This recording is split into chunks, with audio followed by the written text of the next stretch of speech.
All right, today we're pulling back the curtain on something really fascinating, a hidden force in global diplomacy called the Honorary Consul.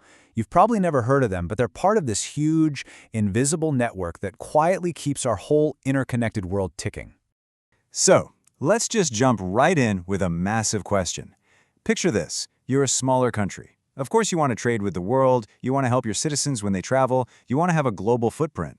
But how do you possibly do that when a single embassy can cost millions, and I mean millions of dollars every single year?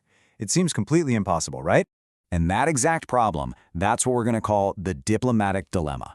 For a ton of countries, the sheer cost of having people on the ground everywhere is just a massive, massive hurdle. It forces them to get really creative. I mean, just think about what it takes. You've got to pay for a super secure building, a full-time staff you have to fly in from your home country, plus their housing, their security, the whole shebang. For smaller or developing nations, just staffing a few embassies can put a serious strain on their entire national budget. That's the core of the problem. But, and this is the cool part, that problem has this incredibly elegant solution. It's kind of like a diplomatic life hack that's been around for centuries. And that is the honorary consul solution. It's a brilliant, super low-cost way to do diplomacy that relies on a totally unique kind of person. So what in the world is an honorary consul? Well, to put it simply, these are not your typical career diplomats. They're usually successful local citizens, business leaders, lawyers, professors, who are appointed by a foreign country to look after its interests. And here's the kicker. It's part-time, and a lot of the time, it's totally unpaid. And that difference is absolutely crucial. A career diplomat, right? They're a full-time government employee. They're sent from their home country, and they get full diplomatic immunity. But an honorary consul? They're a local citizen doing this on the side, and they have way more limited legal protections. They are fundamentally different roles, built for totally different jobs. Okay, so that probably has you wondering, if they aren't traditional diplomats, what do they actually do? That brings us to the nuts and bolts of the job, their duties and, just as important, their limitations, what they can do and what they absolutely can't.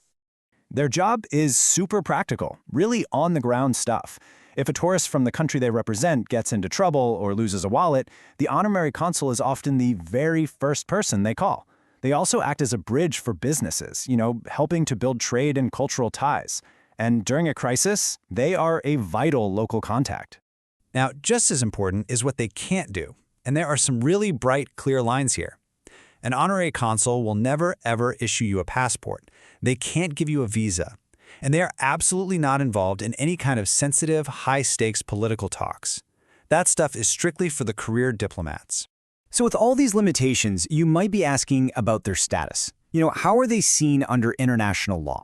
And if they can't do all that other stuff, why are they so important to the whole global system? Well, their role isn't just some informal handshake deal. It's actually baked right into international law, specifically something called the Vienna Convention on Consular Relations. This is the key treaty that sets the rules for consuls all over the world, and it spells out the very specific rights of honorary consuls, making it crystal clear they're different from the career folks. And you can really see that difference when you look at legal immunity.